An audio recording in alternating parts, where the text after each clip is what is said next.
ओम नमः शिवाय। आज की वीडियो में हम भौम प्रदोष व्रत के बारे में बात करेंगे। हर महीने की त्रयोदशी तिथि को प्रदोष व्रत रखा जाता है। प्रदोष व्रत भगवान शिव को समर्पित होता है। इस दिन भक्त भगवान शिव की पूजा अर्चना कर अपने मनवांछित वरदान प्राप्त करते हैं। प्रदोष व्रत जब मंगलवार के दिन होता है तो इसे भौम प्रदोष व्रत कहते हैं और मंगलवार के दिन पड़ने के कारण प्रदोष व्रत का महत्व और अधिक बढ़ जाता है, क्योंकि इस दिन भगवान शिव के साथ साथ हनुमान जी की कृपा भी भक्तों को प्राप्त होती है। ज्योतिषविद कहते हैं कि भौम प्रदोष के दिन शिव जी के साथ साथ हनुमान जी की उपासना करने से नकारात्मक शक्तियों का नाश होता है।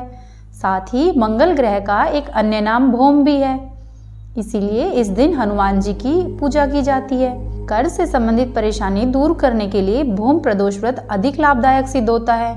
इसके साथ ही हमें जीवन के हर क्षेत्र में मंगलकारी परिणाम प्राप्त करने के लिए हमारे पौराणिक शास्त्रों में मंगल के स्वभाव को उजागर करने वाले उनके मंगलकारी 21 नामों का उल्लेख है। इसीलिए भौम प्रदोष तिथि के दिन हम पूजन करते समय इन 21 नामों को अवश्य ही पढ़ना चाहिए। साथ ही व्रत के साथ साथ मंगल प्रदोष व्रत की कथा भी अवश्य ही सुननी चाहिए। कहते हैं कि जो भी व्यक्ति सच्चे मन से प्रदोष व्रत रखता है, भगवान शिव जी की उपासना करता है, उसके दुख, दरिद्र, संकट, रोग, कर्ज सभी चीजों से मुक्ति मिलती है। प्रदोष व्रत को बहुत ही शुभ फलदायी माना जाता है। वर्ष 2024 का पहला प्रदोष व्रत 9 जनवरी 2024 मंगलवार के दिन है। इस दिन साल 2024 की पहली मासिक शिवरात्रि भी है। पंचांग के अनुसार 8 जनवरी की मध्य रात्रि 11:58 पर त्रयोदशी तिथि का प्रारंभ होगा। वहीं 9 जनवरी रात में 10:25 पर त्रयोदशी तिथि का समापन होगा। इस दिन वृद्धि योग भी रहेगा और चंद्रमा धनु राशि में रहेगा, जिससे इस दिन धन योग भी बनेगा। 9 जनवरी के दिन सूर्योदय का समय 6:18 रहेगा। वहीं इस दिन सूर्यास्त का समय 5:08 तक रहेगा। 9 जनवरी को राहु काल दोपहर में 1:30 से लेकर 3 बजे तक रहेगा। राहु काल में किसी भी शुभ कार्य को नहीं किया जाता है। 9 जनवरी 2024 को शाम को 5:40 से लेकर 8:24 तक प्रदोष काल पर पूजा का शुभ मुहूर्त रहेगा। भौम प्रदोष व्रत के दिन सुबह सूर्योदय से पहले उठे, स्नान आदि करने के बाद साफ सुंदर वस्त्र पहने। यदि संभव हो तो मंदिर में जाकर शिवजी भगवान की पूजा करें। यदि संभव नहीं हो तो अपने घर पर शिवजी भगवान की प्रतिमा स्थापित कर उसके सामने दीपक प्रज्वलित करें एवं स्वयं पूर्व दिशा की ओर मुंह करते हुए बैठे। पूर्व दिशा की ओर संभव ना हो तो उत्तर दिशा की तरफ मुंह करें। इसके बाद भगवान शिव को पंचामृत से स्नान करवाए एवं जलाभिषेक करें। शिवजी भगवान की पूरे विधि विधान से पूजा करें। उन्हें बेलपत्र, धतूरा, आक के फूल, चंदन इत्यादि बहुत प्रिय है। इसीलिए संभव हो अपनी यथाशक्ति के अनुसार शिव जी को प्रसन्न करने की पूरी कोशिश करें। इसके बाद भगवान शिव चालीसा पढ़े एवं साथ ही उनकी आरती भी करें। भौम प्रदोष व्रत मंगलवार के दिन है, इसलिए शिव जी भगवान की पूजा करने के बाद हनुमान जी की पूजा करें। हनुमान जी को प्रसन्न करने के लिए उनके सामने चमेली के तेल का दीपक जलाए। साथ ही हनुमान जी को बूंदी के लड्डू, चने, गुड़ इत्यादि अत्यधिक प्रिय है। यदि संभव हो तो हनुमान जी को खीर चूरमे का भोग भी लगाए। आपके लिए जो भी उपलब्ध हो, कम से कम हनुमान जी की एक प्रिय वस्तु का भोग अवश्य ही लगाए। इस तरह से अपनी पूजा संपन्न करें। इस दिन मंगल देव के 21 या 108 नामों का पाठ अवश्य ही करें। इसके बाद व्रत करने का संकल्प ले और दिन भर व्रत करें। शाम को प्रदोष काल मुहूर्त के समय में किसी मंदिर में जाकर शिव जी और हनुमान जी की पूजा करें। यदि मंदिर में संभव ना हो तो अपने घर पर ही पूजा करें। इस दिन भगवान शिव के साथ साथ पूरे शिव परिवार की पूजा करने से भगवान अत्यधिक प्रसन्न होते हैं। शाम के समय भी आपको हनुमान जी और शिव परिवार की पूरे विधि विधान से पूजा करनी है। इस तरह से आप अपना व्रत संपन्न करें। व्रत के साथ साथ आपको व्रत कथा भी अवश्य ही सुननी है।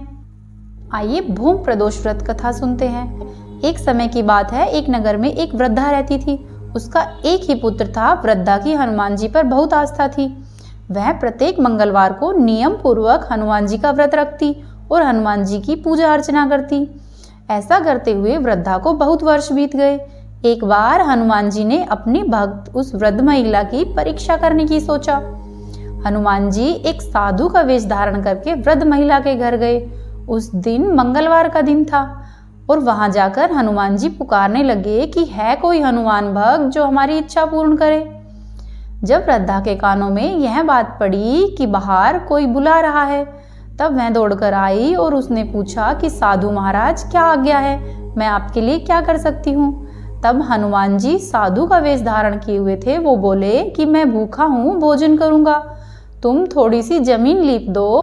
वृद्धा यह सुनकर दुविधा में पड़ गई, इसलिए हाथ जोड़कर बोली कि महाराज आज मंगलवार का दिन है, लीपने और मिट्टी खोदने के अलावा यदि आप कोई दूसरी आज्ञा दे तो मैं अवश्य ही पूर्ण करूंगी। मैं मंगलवार के दिन ना ही लीपती हूँ और ना ही मिट्टी खोदती हूँ। फिर साधु महाराज ने कहा कि ठीक है। उन्होंने बुढ़िया से 3 बार प्रतिज्ञा कराई और उसके पश्चात कहा कि तुम अपने बेटे को बुला लो, मैं उसकी पीठ पर आग जलाकर भोजन करूंगा। यह सुनकर वृद्धा बहुत घबरा गई, परंतु वह प्रतिज्ञाबद्ध थी, इसलिए उसने अपने पुत्र को बुलाया और साधु को सौंप दिया।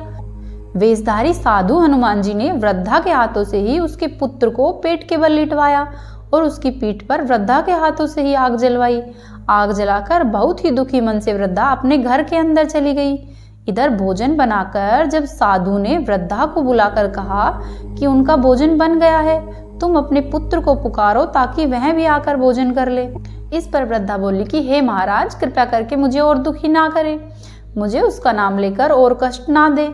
लेकिन जब साधु महाराज भी नहीं माने, बार बार कहने पर वृद्धा ने अपने पुत्र को आवाज लगाई।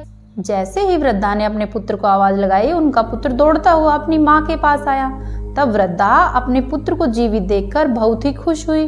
उसकी आंखों से खुशी के आंसू गिरने लगे और साथ ही उन्हें साधु महाराज पर बहुत ही आश्चर्य हुआ। वह साधु जी के चरणों में गिर पड़ी और बोली कि हे महाराज, कृपया करके मुझे दर्शन दे। तब हनुमान जी अपने वास्तविक रूप में प्रकट हुए और वृद्धा भक्त को आशीर्वाद दिया। वृद्धा हनुमान जी के दर्शन पाकर स्वयं को धन्य समझने लगी। बोलिए बजरंगबली महाराज की जय, बोलिए शिव जी भगवान की जय। कमेंट बॉक्स में ओम नमः शिवाय और ओम हन हन हनुमताय नमः अवश्य ही लिखें। उम्मीद है आपको आज की जानकारी अच्छी लगी होगी। यदि वीडियो अच्छी लगी तो हमारे चैनल को सब्सक्राइब करें, वीडियो को लाइक करें और वीडियो को अवश्य ही शेयर करें। ओम नमः शिवाय।